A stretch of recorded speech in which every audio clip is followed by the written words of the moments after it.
I don't understand. How could this be? Let's just breathe, Mom. We got through this. You always said it would be just us two. Forever.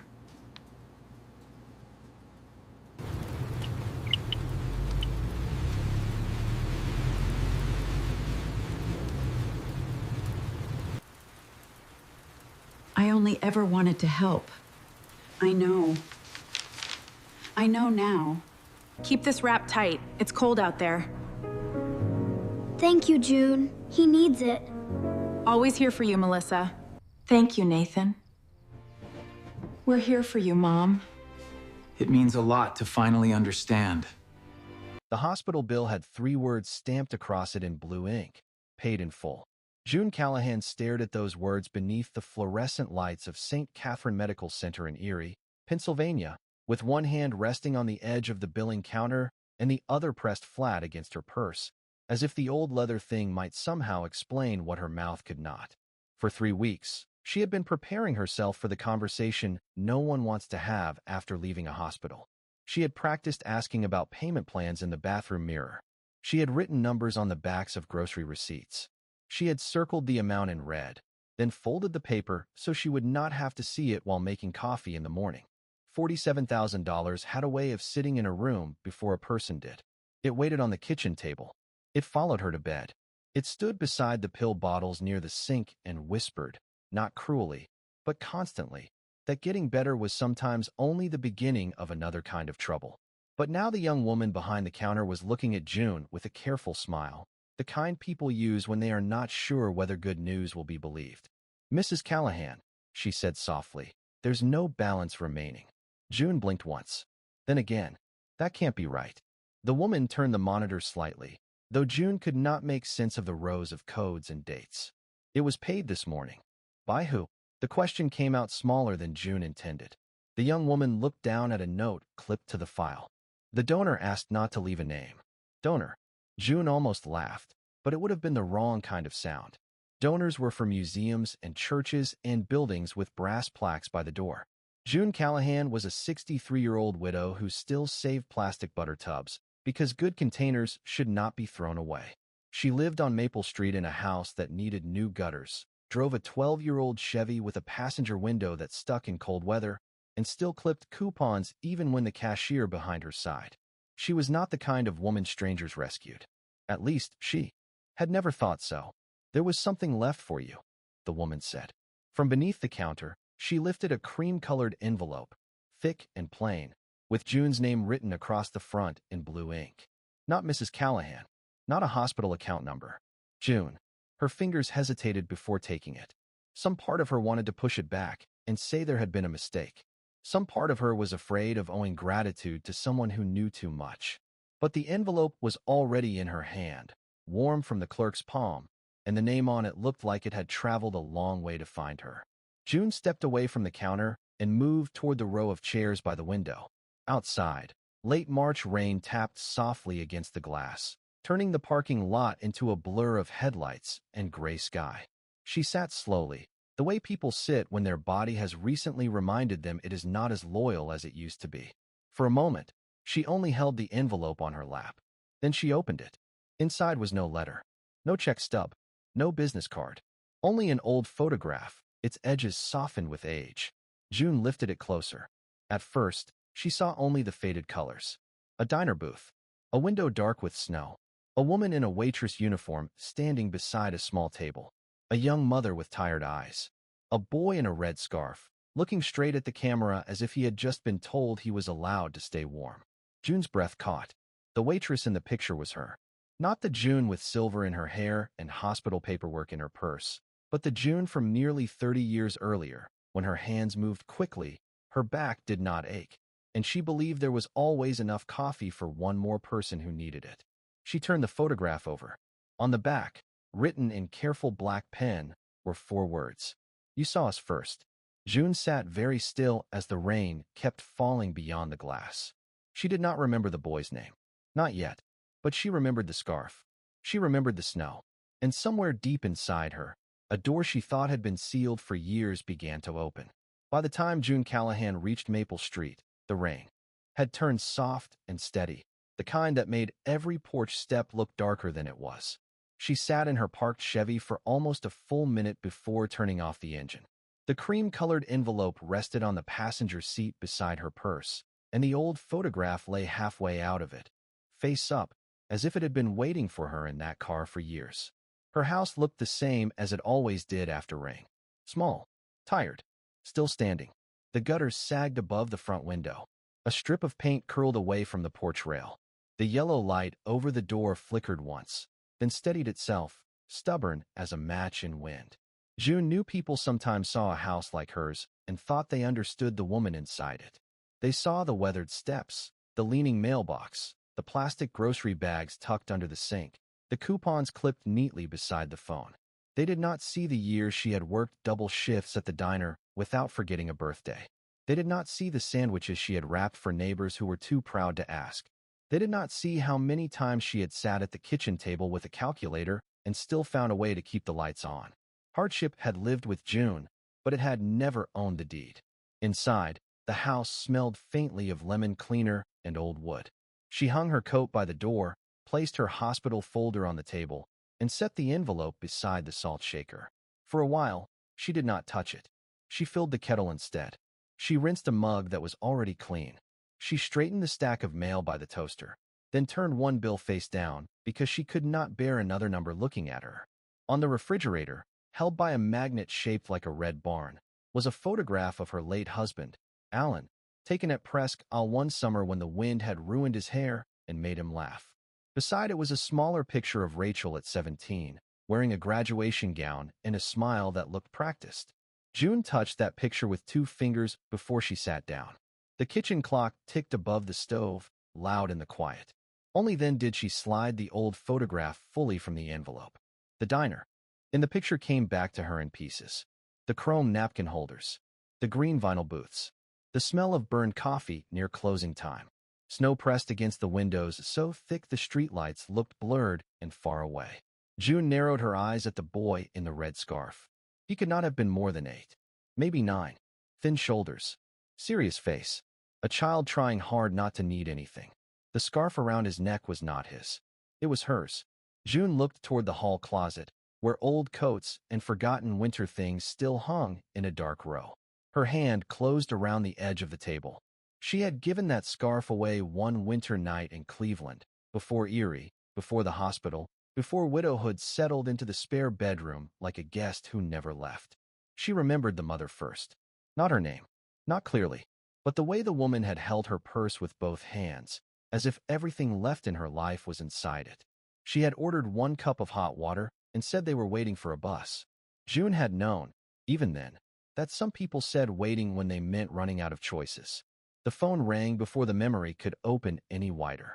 June flinched, then reached for the receiver on the wall, the same beige phone Rachel kept telling her to replace. "Hello, Mom."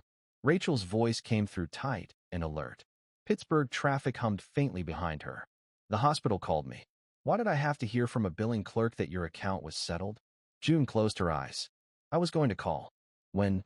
Rachel asked. "After another 3 weeks of pretending everything is manageable?" June looked at the photograph on the table. The boy's eyes seemed almost too steady for paper.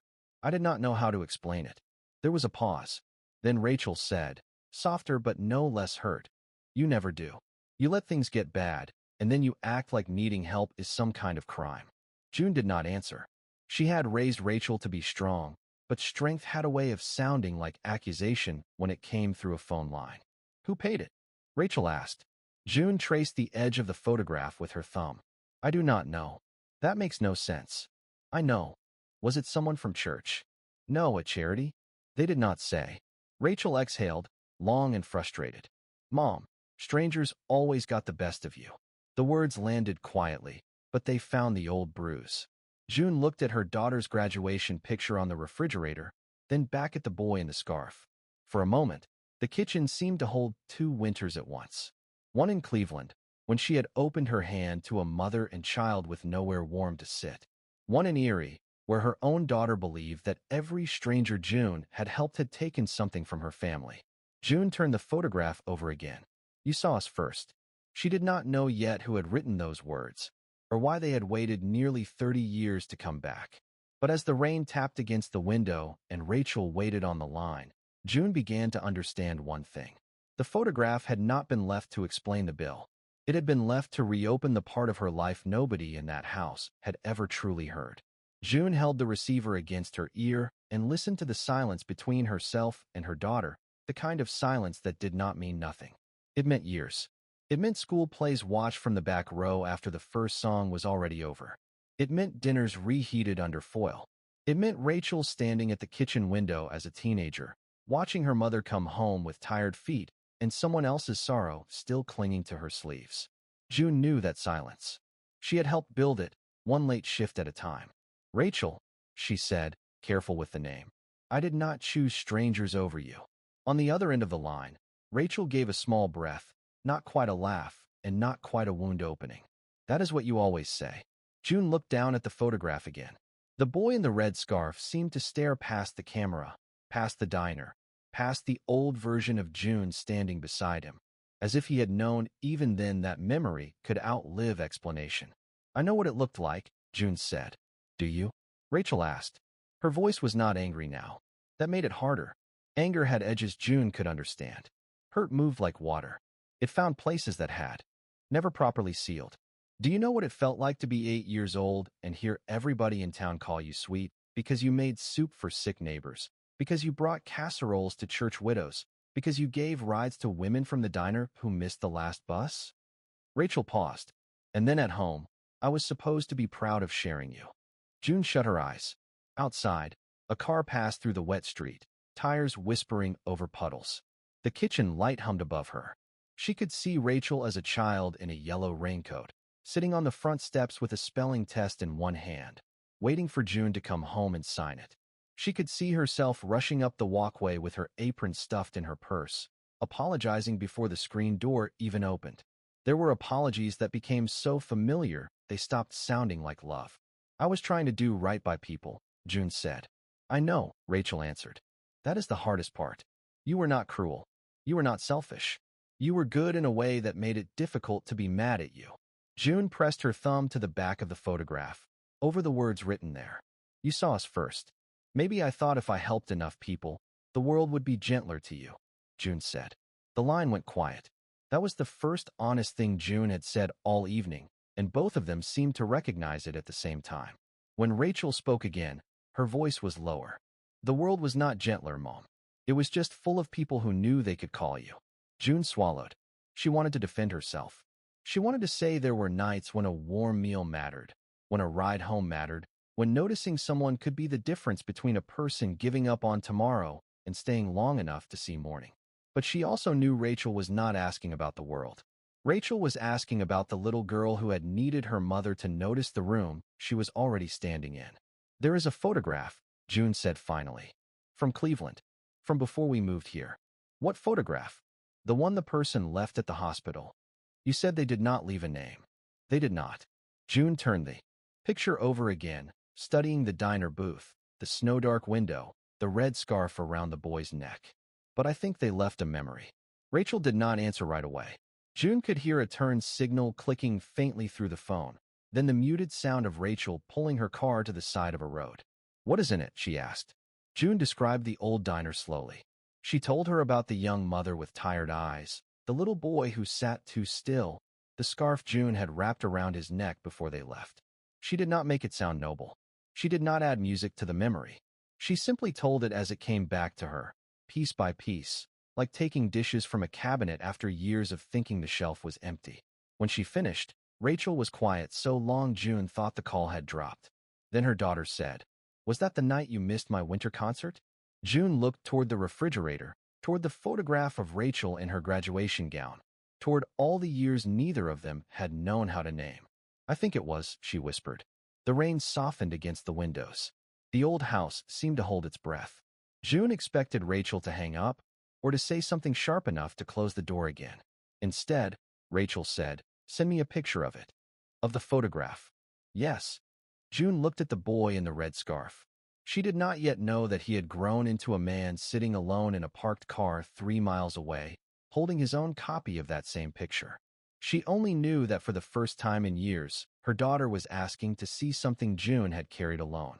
Nathan Mercer had parked beneath a flickering street lamp 3 miles from Maple Street, close enough to know he could reach June Callahan if something went wrong, far enough to keep from turning gratitude into a performance. The rain moved across his windshield in thin silver lines, blurring the pharmacy sign across the road and the red glow of traffic lights beyond it. On the passenger seat beside him was a leather briefcase, a hospital receipt, and a copy of the same old photograph June now held in her kitchen. He had carried that photograph through college dorm rooms, first, apartments, court offices, and every city where he had tried to become the kind of man his mother once believed he could be. It had spent years in a shoebox under her bed, wrapped in tissue paper beside an expired bus ticket and a church bulletin from a town neither of them had stayed in. After she passed, he found it again while cleaning out her room in Columbus, Ohio, and for a long while he simply sat on the floor with the box open beside him, unable to move. Some pictures remind people of where they have been. This one reminded Nathan of why he had been able to leave. He was 42 now, with gray beginning at his temples and a voice trained by courtrooms to stay calm even when the room wanted someone to break. People called him Mr. Mercer in hospitals and legal clinics. They shook his hand and thanked him for his work with patients who did not understand the bills arriving after their bodies had already done the hard part of surviving. They assumed his compassion had come from education, from policy, from professional principle. Nathan rarely corrected them. It was easier to let people think kindness had been learned in law school than to explain a snowy diner, a cup of soup, and a waitress who had looked at his mother without making her feel small. That was the part he had never forgotten. Not the money. Not even the food. It was the way June had spoken to them, as if they had not been reduced by needing help. She had not asked his mother to perform desperation. She had not leaned over the table with pity in her eyes. She had simply placed 2 bowls of soup in front of them and said there was more coffee if they wanted to wait inside until the roads cleared. Then she had tied the red scarf around his neck before they stepped back into the snow, her fingers quick, practical, and warm. You do not have to earn being warm. His mother repeated that sentence for years. Sometimes when the heat bill was late. Sometimes when Nathan came home from school pretending he did not care what the other kids said about his shoes. Sometimes when she found him studying at the kitchen table long after midnight and set a cup of cocoa. Beside his books, she would touch the back of his head and say, "Remember the woman in Cleveland. Remember how people are supposed to look at one another." Nathan picked up the photograph from the passenger seat and held it beneath the dim car light. In it, his younger self looked stiff and watchful, one hand gripping the edge of the booth. His mother looked tired in a way he understood better now than he had as a child. And June stood beside them in a pale blue waitress uniform, one hand resting lightly on the table, not posing, not smiling for credit, just present. For months, Nathan had searched for her quietly. Mercy Diner had closed years ago. Old employment records had disappeared. People had moved, married, changed names, forgotten details. He found her only after a retired cook remembered a waitress named June who had moved to Pennsylvania after her husband got work near the lake.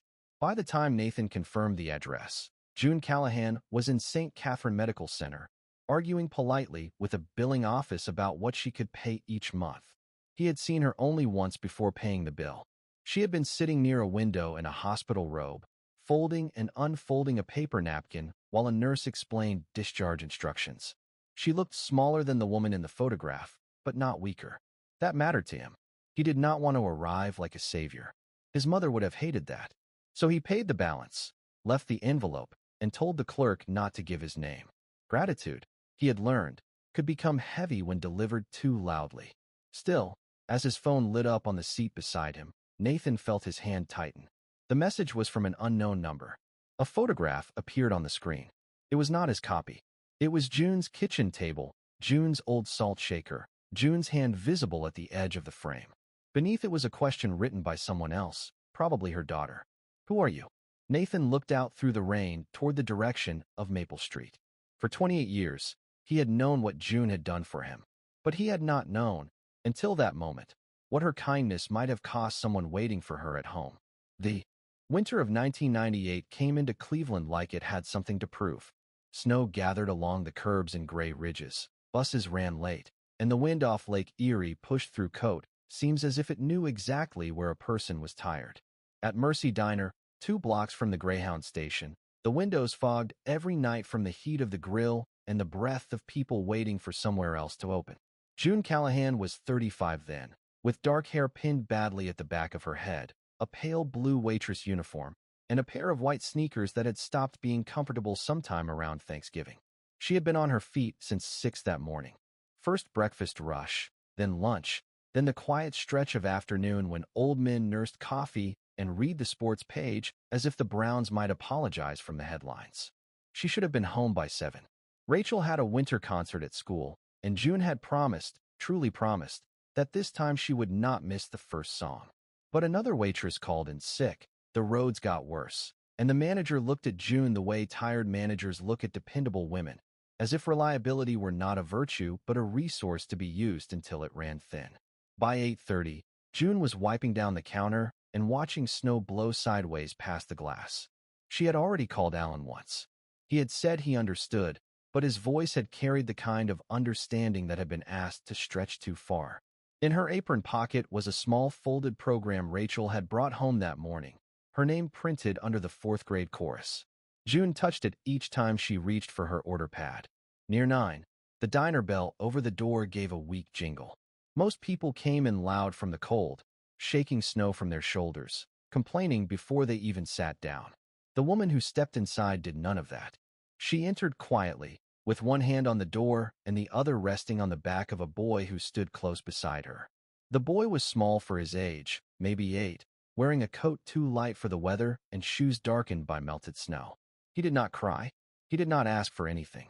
He only looked around the diner, with the solemn focus of a child who had learned that new rooms needed to be studied before they could be trusted. The woman glanced at the menu board, then at the booths, then at June.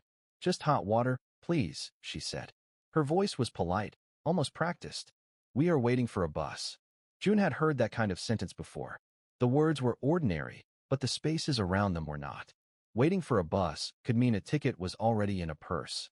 It could also mean a person was counting coins and hoping morning would arrive before anyone asked them to move along. "Sit anywhere you like," June said. The woman chose the booth farthest from the door, the one beneath the clock that always ran 7 minutes slow. The boy slid in across from her and placed both hands flat on the table. June filled 2 mugs with hot water, then stood for a moment behind the counter, watching them without making it look like watching. The woman warmed her fingers around the mug, but did not drink. The boy stared at the sugar packets as if deciding whether touching one would cost something. June looked toward the kitchen, where the cook had left a pot of chicken noodle soup on low heat. Then she looked at the folded concert program in her pocket. A small choice can feel heavy when a person is already carrying too much. She knew she needed to leave. She knew Rachel was probably scanning the school auditorium for a mother who was not there. She knew kindness outside the home did not erase absence inside it. Still, when the boy coughed softly into his sleeve and looked away as if embarrassed by the sound, June reached for 2 bowls. She filled them with soup, added extra crackers, and carried them to the booth without writing a ticket. "Kitchen made too much," she said, setting the bowls down. "Happens all the time." The woman looked up quickly. "We cannot pay for that. I did not ask you to." The boy's eyes lifted to June's face. He did not smile. Not yet. But something in his shoulders loosened, just enough for June to notice. Years later, he would remember the steam rising from that bowl more clearly than the snow outside. And June, though she did not know it then, had just stepped into the night her daughter would resent and a stranger would spend half his life trying to repay. The boy did not touch the soup at first. He sat with both hands still flat on the table, watching the steam rise as if food could disappear if he believed in it too quickly. His mother looked at him, then at June, and something passed across her face that was not pride exactly, but the effort to keep pride standing while hunger leaned against it. "Go on, Nate," she said softly. "It is all right." The boy picked up the spoon with careful fingers. He took one small sip, then another, and after the third his eyes lowered to the bowl as if he did not want anyone to see what warmth had done to him. June moved away before gratitude could become uncomfortable. That was one thing she had learned in years of waitressing. People who needed help did not always need witnesses. Sometimes the kindest thing was to refill coffee without making a ceremony of it. Behind the counter, She wrote 2 chicken soups on her own meal slip and tucked it beneath the register. The cook, a broad-shouldered man named Eddie who complained about everything except the things that mattered, glanced at the booth and said nothing. He only slid 2 pieces of buttered toast onto a plate and pushed it toward her. June carried the toast over with a clean napkin. "Kitchen made too much of this too," she said. The mother gave a tired smile, small but real. "Your kitchen has a generous problem. Only on snow nights," June answered. The boy looked up at that. It was the first time his mouth moved toward a smile, though it did not quite arrive. "What is your name, honey?" June asked, gentle enough that he could ignore her if he wanted. He looked at his mother first. When she nodded, he said, "Nathan." "Nathan," June repeated, as if the name deserved a proper place in the room. "I am June." "Like the month?" he asked. "Exactly like the month. But it is winter." June leaned one hand against the back of the booth. "That is why I am useful. Everybody needs a little June in the middle of a Cleveland winter." His smile came then, quick and uncertain, but bright enough that his mother looked down at her soup and blinked several times. June pretended not to notice. She had already stayed too long. The clock over the booth said 9:10, which meant it was really 9:17. Rachel's concert would be over by now. The children would be putting on coats, parents would be folding programs, and Alan would be guiding their daughter through the parking lot with one hand on her shoulder. June imagined Rachel holding the paper snowflake she had made for the stage, looking at the empty space where her mother should have been. The thought pressed against June's chest, not sharp, but heavy. Still, when the mother asked where the nearest pay phone was, June pointed toward the hallway and then reached into her apron pocket for 2 quarters. "Local call?" she asked. The mother hesitated. "Maybe Columbus." June added 2 more quarters. "Then take these, just in case." "I cannot keep taking from you." June shook her head. "You are not taking.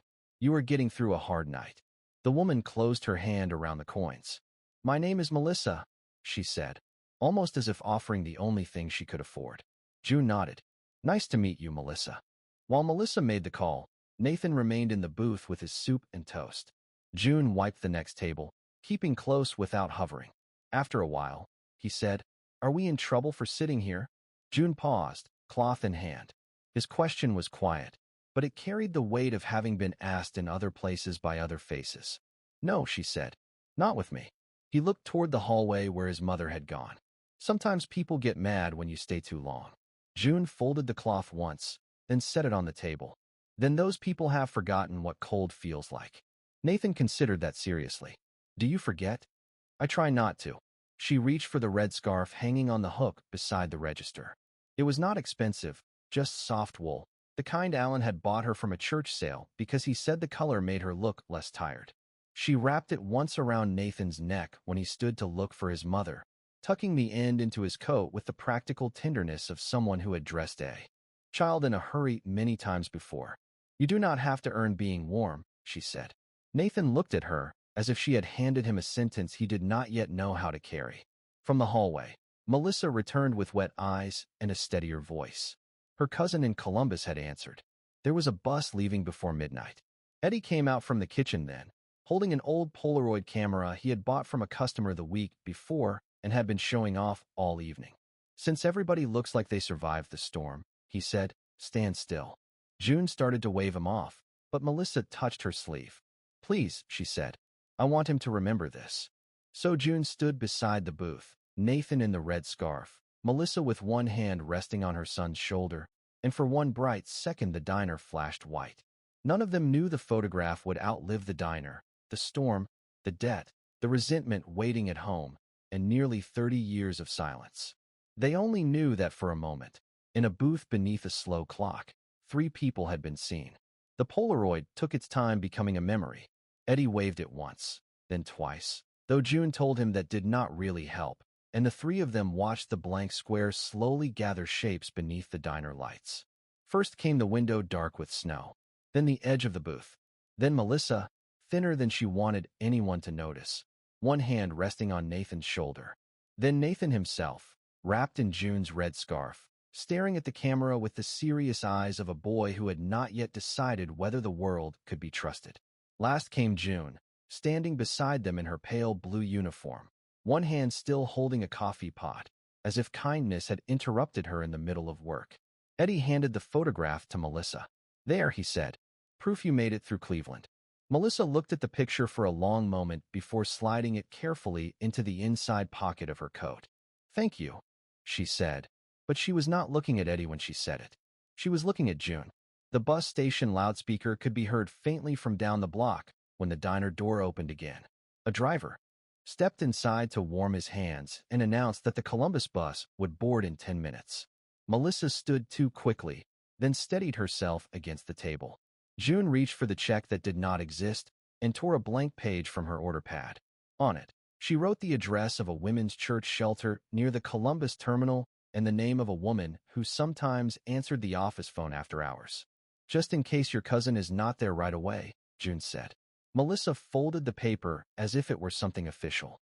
Nathan touched the red scarf at his neck. "Do I give this back?" June looked at him, then at the snow moving past the glass. "Not tonight, but it is yours. Then you can borrow it until you do not need it." He nodded with the seriousness of someone accepting a responsibility, not a gift. At the door, Melissa turned once more. There were many things in her face that June did not ask about. Fear, yes. Shame, maybe. But also a small line of resolve that had not been there when she first walked in. "You made him feel normal for an hour," Melissa said. June did not know what to do with that. So she reached for a clean rag and wiped a spot on the counter that was already clean. "Everybody deserves an hour," she said. Then the bell over the door rang. The cold rushed in, and they were gone. For several seconds, June stood facing the empty booth. 2 bowls sat on the table, scraped nearly clean. 1 sugar packet had been folded into a tiny triangle. The chair where Nathan had sat was pushed in neatly. It should have felt like the end of a small shift in a long night. Instead, something about the booth seemed to remain occupied. June finished closing after 10. She counted her tips under the register light and found less than she had hoped. She paid Eddie for the soups, though he grumbled and told her she was foolish, and tucked Rachel's concert program back into her apron pocket. The paper had softened from being touched too often.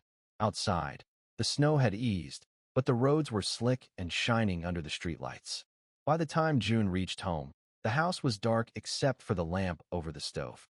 Alan sat at the kitchen table, still wearing his work shirt, with Rachel's paper snowflake lying in front of him. He did not look angry. That would have been easier.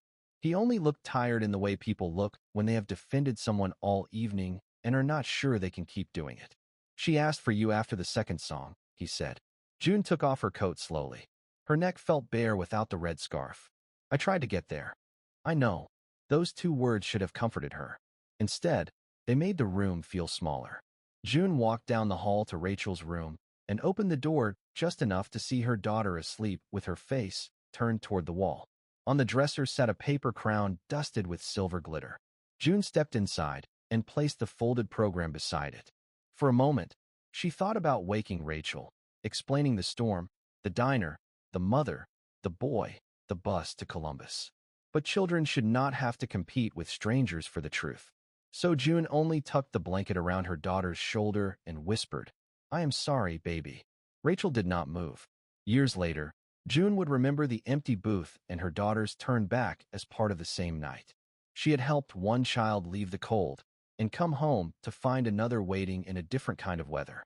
By morning, the snow had stopped, but nothing in the Callahan house felt cleared. The streets outside glittered under a pale Cleveland sun, and school buses moved slowly past the curb with chains ticking against the tires.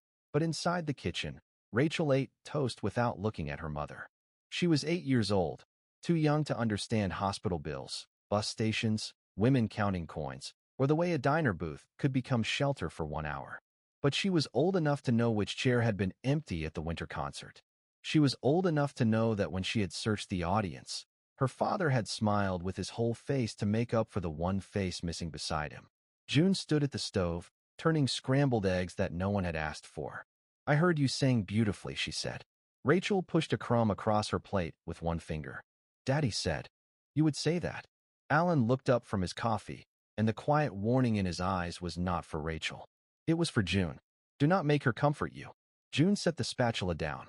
The smell of eggs, coffee, and damp wool filled the room. Her neck still felt strange without the red scarf.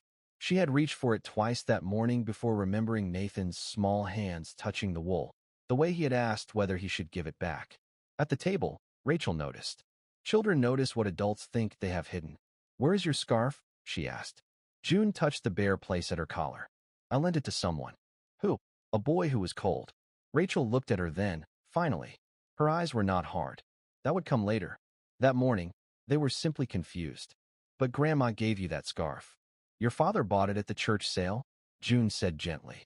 "And I liked it very much." "Then why did you give it away?" June opened her mouth and found too many answers waiting. Because he needed it. Because his mother looked like she was holding herself together with thread. Because some nights a small warmth is the only proof a person has that the world has not shut every door. Because June had once been a girl whose own mother believed kindness should be practical, immediate, and quiet. But none of those answers belonged on Rachel's small shoulders before school. "Because I could," June said.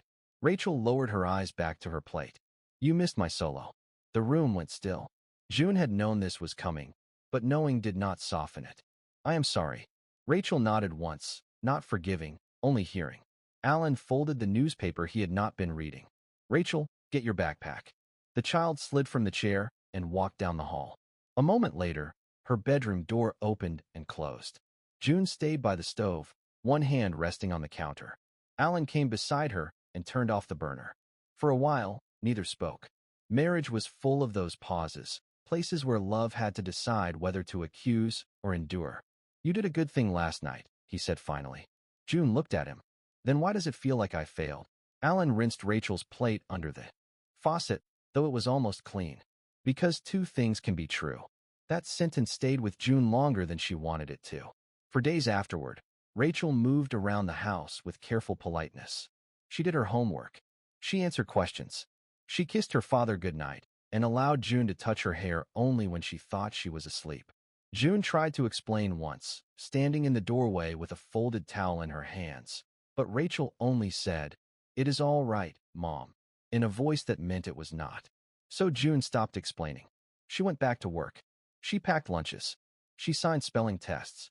She found another scarf at a discount store, brown and scratchy, and wore it through the rest of the winter. Life continued, because life is often unkind that way. It gives people no ceremony for the small cracks that begin inside a family. By spring, Mercy Diner had new menus. By summer, Rachel laughed again, though not always as quickly with her mother. By the next winter, the red scarf was rarely mentioned. June told herself children forgot.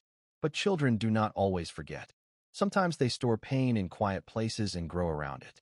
What June did not know was that, miles away in Columbus, Melissa Mercer had placed the Polaroid in a shoebox with June's name written on the back, and every time Nathan asked about the woman in the picture, his mother gave him the same answer. "She was the first stranger who looked at us like we still belonged in the world." Years passed the way they often do in working families, not as chapters anyone could name, but as calendars on refrigerators, lunch boxes replaced by backpacks, and bills paid on Fridays before anyone bought anything extra. June kept waitressing at Mercy Diner until the soles of her shoes wore smooth and the names of regular customers became part of the weather.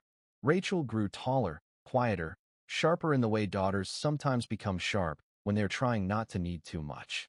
Alan got a job offer near Erie, Pennsylvania, at a shipping warehouse by the lake, and he took it because the pay was steadier and the insurance was better, two words that could move a whole family from one state to another. They left Cleveland in late August with cardboard boxes, a rented truck, and a silence around the kitchen table that no one knew how to pack. June told herself a new town would help. Erie had colder winters, wider skies, and a lake that looked almost endless when the wind moved across it. Their house on Maple Street was small but honest, with a maple tree out front and a porch that creaked only on the left side. June found work at a family restaurant near the highway, then at a cafeteria, then later at a grocery store bakery, when standing full shifts became harder. She learned the names of new customers. She remembered who liked rye bread and who pretended not to need help carrying bags. Kindness remained her habit, but after Rachel became a teenager, June tried to make it quieter. She stopped bringing home strangers' stories. She stopped explaining why she was late. She saved her tenderness for practical things: clean towels, packed lunches, rides to practice, $5 tucked into Rachel's coat pocket before school. Still, some wounds do not close just because everyone agrees not to point at them.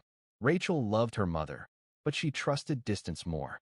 She left for college in Pittsburgh with 2 suitcases and a scholarship letter, hugged Alan hard, hugged June carefully, and said she would call on Sundays. For a while, she did. Then Sundays became every other Sunday, then holidays, then short calls from parking lots and office elevators where there was always somewhere else she had to be. June did not blame her. Blame would have required believing Rachel had left for no reason. Then Alan got sick in the slow, ordinary way that changes a house before it changes a person completely. There were appointments, pill bottles, insurance forms, and mornings when June stood in the pharmacy aisle pretending to compare prices because she needed a moment to breathe. Alan did not ask for much. That was his gift and his burden. Near the end, he told June, "Do not spend the rest of your life apologizing to a room that is already empty." She told him to stop talking like a church bulletin, and he smiled because he knew she said that when she was afraid. After he was gone, the Maple Street house grew louder. The refrigerator hummed. The porch board settled at night. The phone did not ring as often as June pretended not to notice. She kept Alan's photograph on the refrigerator beside Rachel's graduation picture, and every winter, when the first snow came, she thought once of the red scarf and the boy from Mercy Diner. She wondered whether he had reached Columbus safely. She wondered whether his mother had found work, whether they had eaten breakfast the next morning, whether the scarf had kept him warm for more than one night. Then she would fold the thought away because life had dishes in the sink and coupons to clip and a roof that needed patching. In Columbus, Nathan Mercer grew up with the photograph in a shoebox beneath his mother's bed. Melissa never let the corners bend. She carried June's name carefully, like a candle cupped against wind. And when Nathan became old enough to understand that one warm booth had changed the direction of their lives, he began asking where the woman in the pale blue uniform had gone. Melissa always said the same thing. One day, when you are able to thank her without making her feel small, you find her. Nathan did not know then that by the time he finally did, June Callahan would be sitting in a hospital window with a bill too heavy for one woman and a life that had almost convinced her nobody remembered. Melissa Mercer kept the shoebox beneath her bed for 28 years. It was not a special box, just an old brown one from a pair of winter shoes Nathan had outgrown before he turned 12, but she treated it like something fragile enough to break if the wrong hands opened it. Inside were ordinary pieces of a life that had almost come apart and then, somehow, continued. A faded bus ticket to Columbus. A church shelter card with soft corners. A grocery list from the first apartment where the heat worked only when it wanted to. Nathan's third-grade spelling ribbon. The Polaroid from Mercy Diner. On the back of the photograph, Melissa had written in careful blue ink, "June Callahan, Mercy Diner, Cleveland." She gave us the road back. Nathan found the box again after his mother passed. Away on a quiet Sunday morning in Columbus, years after she had built a decent life out of small paychecks, patient hope, and a stubborn refusal to let one hard season define the whole story. He sat on the floor of her bedroom with the box open beside him, surrounded by folded sweaters that still held the smell of lavender soap. For a long time, he held the photograph in both hands. He was no longer the boy in the red scarf. He had a law degree on his office wall, gray at his temples, and a calendar full of people who needed help understanding bills that arrived with more pages than mercy. Still, looking at June in that old diner uniform, he felt 8 years old again, sitting beneath a slow clock with soup warming his hands and a stranger speaking to him, as if he had not lost the right to be gentle. At the bottom of the shoebox was an envelope with Nathan's name on it. His mother's handwriting had grown shaky in her final year, but the words were clear enough. When he opened it, he found only one page. She had not written a long goodbye. That was not her way. She had written, "Find her if you can. Thank her without turning her into a debt. Tell her I made it because she helped me believe one more morning was possible." Nathan read the page twice, then folded it carefully and placed it beside the photograph. The search began with old phone books and dead ends. Mercy Diner had closed in 2006, replaced by a tax office with tinted windows. Eddie, the cook, had moved to Florida, then back to Ohio, then into an assisted living facility outside Akron, where he still remembered the waitress who paid for soup out of her tips and argued with him about whether waving a Polaroid helped it develop. June Callahan, Eddie said over the phone. Married to a warehouse man. Had a little girl. They moved to Erie, I think. somewhere near the lake. Nathan wrote every word down. Erie became a map spread across his desk. June Callahan became county records, restaurant employment forms, church newsletters, old addresses, and one tiny mention in a community bulletin thanking volunteers after a winter coat drive. He did not want to intrude. He told himself he would send a letter first, maybe flowers, maybe a note with the photograph copied neatly inside. But then a contact at St. Catherine Medical Center called him about a patient advocacy matter, and June's name appeared in a billing conversation so unexpectedly that Nathan stopped speaking mid-sentence. There are moments when the past does not knock. It simply walks into the room and stands there. He learned only what he needed to know. June Callahan was recovering. She was widowed. She lived alone. She had asked about a payment plan before she asked when she could go home. That detail stayed with him. He could see her at the counter, pride held together by manners, preparing to negotiate with a number that never should have been placed on one woman's shoulders. Nathan paid the bill the next morning. He used a private fund he had built for cases exactly like this, though none had ever felt this personal. When the clerk asked what name should go on the receipt, he looked at the old photograph on his desk and thought of his mother's warning. Thank her without turning her into a debt. No name, he said. Just give her this envelope. He placed the original photograph inside, not the copy. Letting it go felt harder than he expected, but some memories are not meant to stay with the person who was saved. Some must return to the person who never knew saving had happened. Later, sitting in his car beneath the rain outside St. Catherine, Nathan watched June leave the hospital with her purse held close and the envelope tucked beneath her hand. He did not follow her then. He waited. He wanted her to have the memory before she had his face. But when Rachel's message appeared on his phone that night, asking who he was, Nathan understood that the photograph had opened more than one door. It had reached June, yes, but it had also reached the daughter who had spent most of her life believing that kindness had taken her mother away. The first thing Nathan heard when he stepped onto June Callahan's porch was the soft creak of the left board beneath his shoe. It was such a small sound, almost nothing, but it steadied him. Houses had ways of telling the truth before people did. This one said it. Had carried years of weather, years of groceries brought in through rain, years of someone standing at the door longer than necessary before going back inside alone. He held his hat in one hand and his mother's letter in the other. The rain had stopped, leaving the street damp and silver under the porch light. Through the front window, he could see the edge of a kitchen table, the cream-colored envelope, and June sitting with her back straight, as if dignity were something a person could still choose even when the world had already seen her hospital bracelet. Rachel had driven from Pittsburgh that afternoon. Her blue sedan was parked crooked by the curb, one tire touching wet leaves. She had arrived with questions before luggage, walked into the house with her phone in one hand and the photograph already open on the screen, and for 2 hours mother and daughter had moved around each other carefully. Rachel made tea. June told her where the mugs were, though Rachel had known that kitchen since childhood. They did not speak much about the bill. Money was easier to count than memory, but harder to understand. When the knock came, June did not rise immediately.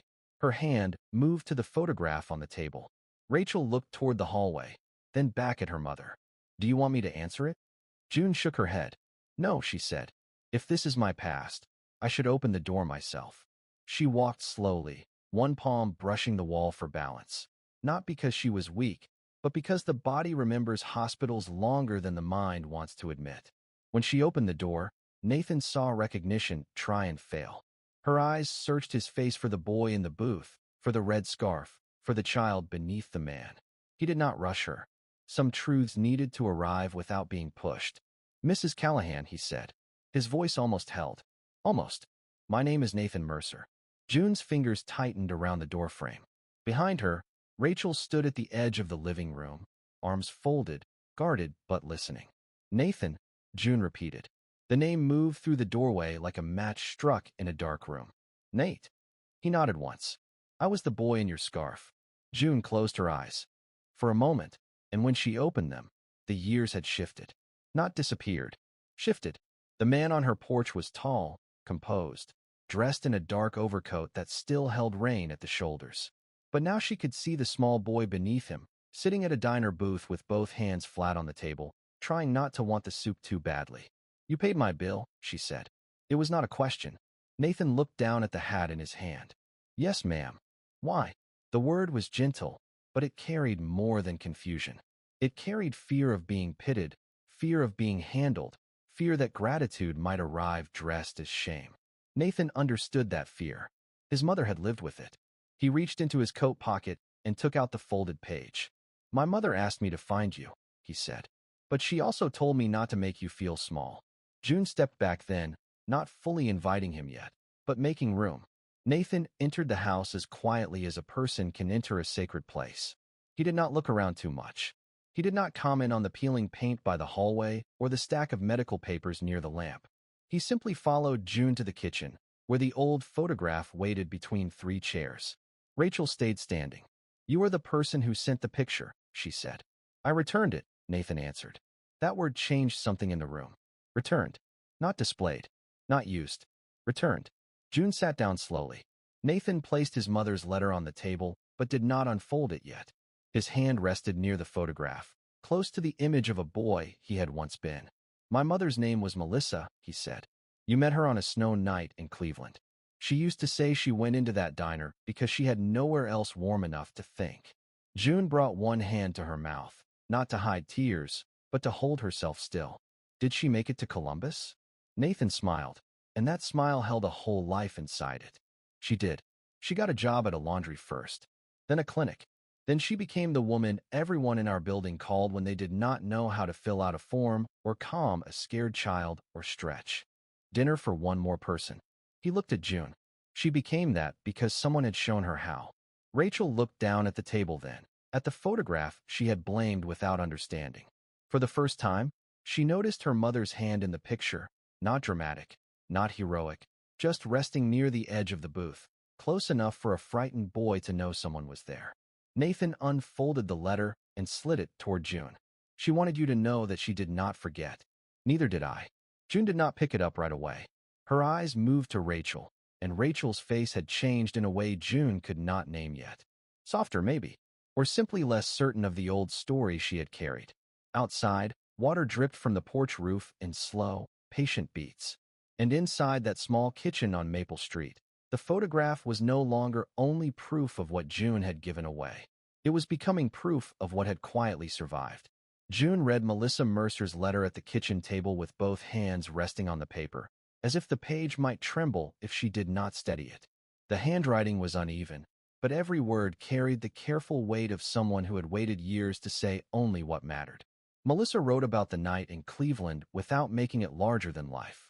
She remembered the booth beneath the slow clock, the soup June pretended was extra, the quarters for the pay phone, the red scarf around Nathan's neck, and the way June never once asked her to explain how she had ended up there. That detail made June stop reading. She looked out the kitchen window toward the wet street, and for the first time in a long while, she remembered herself without judgment. She had not been trying to be noble that night. She had not been trying to save anyone. She had only seen a mother and a child who needed warmth before questions, and she had given what was in her hands to give. Rachel stood by the sink, arms no longer folded, watching her mother read. For most of her life, she had thought of that winter concert as a closed room in her memory. Her mother had missed it. Her father had clapped too loudly to cover the empty seat. Rachel had gone home, with glitter on her sleeves and disappointment pressed behind her teeth. That story had hardened over the years until it became easy to carry because she no longer had to examine it. But now another story sat on the same night, not erasing hers, not excusing it, only standing beside it with soup steam, bus tickets, and a boy in a borrowed scarf. Two things can be true. Rachel remembered her father saying those words sometimes when life refused to be simple. At the table, Nathan sat quietly while June read the final lines aloud. Tell her I made it because she helped me believe one more morning was possible. Tell her my son became the kind of man who notices people because she noticed us first. June lowered the letter. No one spoke for a while. The refrigerator hummed. The old clock above the stove clicked forward. Outside, a neighbor's dog barked once and then stopped, as if even the street understood that something tender was happening inside the little house. Rachel turned toward the sink and began washing the mugs she had used for tea, though there were only 3 of them and none were truly dirty.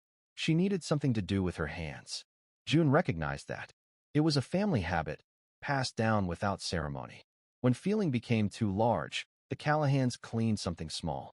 Nathan folded his mother's letter along its original crease and placed it beside the photograph. "My mother kept your name," he said.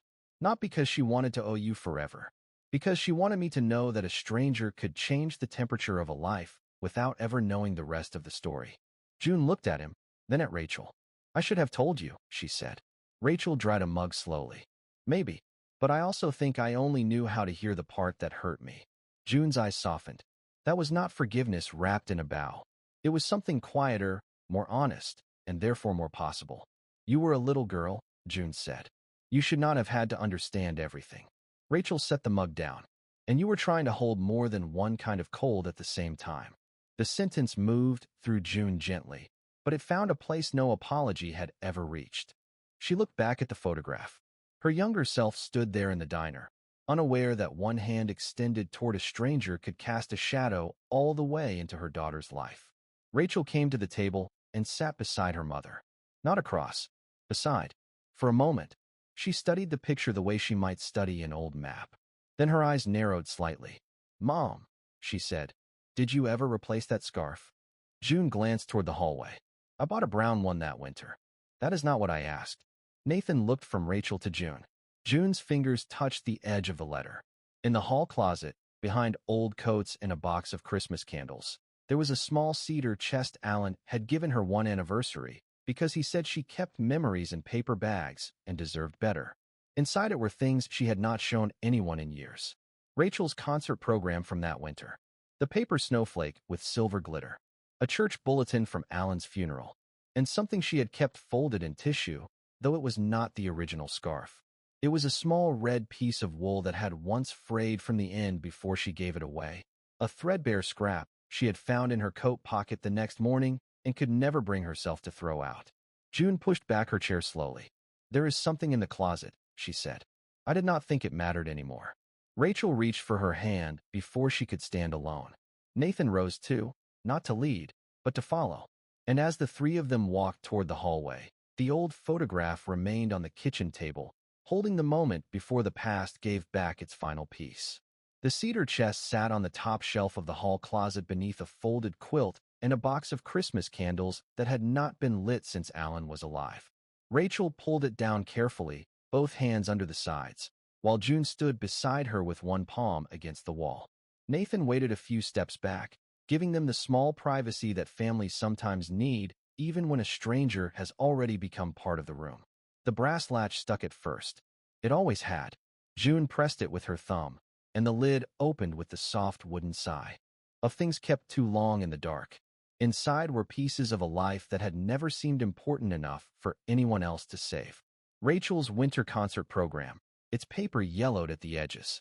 A silver glitter snowflake, flattened but still bright, in one corner. A photograph of Alan at Presque Isle, laughing into the wind. And beneath a square of white tissue, a small red scrap of wool, frayed at one end, no larger than June's palm. June lifted it, as if it might fall apart under the weight of being remembered. "It was caught in my coat pocket the next morning," she said. "I do not know why I kept it." Rachel took the concert program from the chest. Her own name was printed near the middle in small black letters. For years, that paper had been proof of absence. Now, held beside the red wool, it became something more complicated and more merciful. Her mother had missed her song. That pain was real. But somewhere across that same night, a child had learned he did not have to earn warmth. That was real too. Rachel touched the edge of the program and whispered, "Dad kept this." June nodded. He said some nights deserve more than one witness. Nathan stepped away then and returned from the kitchen with his briefcase. He opened it on the hall table and took out a bundle wrapped in old tissue paper. For the first time since he had arrived, his hand shook openly. When he unfolded the paper, the red scarf lay there, faded now, thinner in places, but unmistakable. June covered her mouth, and Rachel looked from the scarf to the scrap in her mother's hand. Nathan smiled through the quiet. "My mother kept it too," he said. "She said it was borrowed until we did not need it. But I think she always believed it still belonged partly to you." June laid the small scrap beside the scarf, and for a moment the missing piece seemed less like a tear than a seam. No one spoke. They did not need to. The old photograph was brought from the kitchen and placed on the hall table with Melissa's letter, Rachel's program, and the red scarf between them. There it was, the whole night at last. Not cleaned up, not made simple, just finally allowed to be whole. In the weeks that followed, the hospital bill remained paid, but that was not the thing June remembered most. Nathan helped set up a quiet fund through his legal clinic for older workers in Erie who were facing medical debt alone, and he named it the Mercy Fund because June refused to let him use her name. Rachel began driving from Pittsburgh twice a month, sometimes with groceries, sometimes with nothing but time. She and June did not fix everything in one conversation. Real healing rarely moves that quickly, but they began with tea, then with old photographs, then with Rachel asking questions she had once been too hurt to ask, and June answering without defending every wound. One Sunday afternoon, Rachel placed the old Polaroid in a simple wooden frame and set it on the mantel beside Alan's picture. The red scarf, too delicate to wear, was folded in a small shadow box beneath it, the tiny scrap of wool tucked carefully along the edge where it had once been missing. June stood before it for a long while. She saw the diner, the snow, Melissa's tired eyes, Nathan's small, serious face, her own younger hand resting near the booth. She saw the hospital counter where everything had begun again, with 3 blue words stamped across a bill. Paid in full. But now she understood that some debts were never meant to be collected. Some kindnesses did not return as payment. They returned as proof. That evening, as the porch light came on and rain began again over Maple Street, June sat between her daughter and the man who had once been the boy in her scarf, and for the first time in years, the quiet in her house did not feel empty. It felt seen.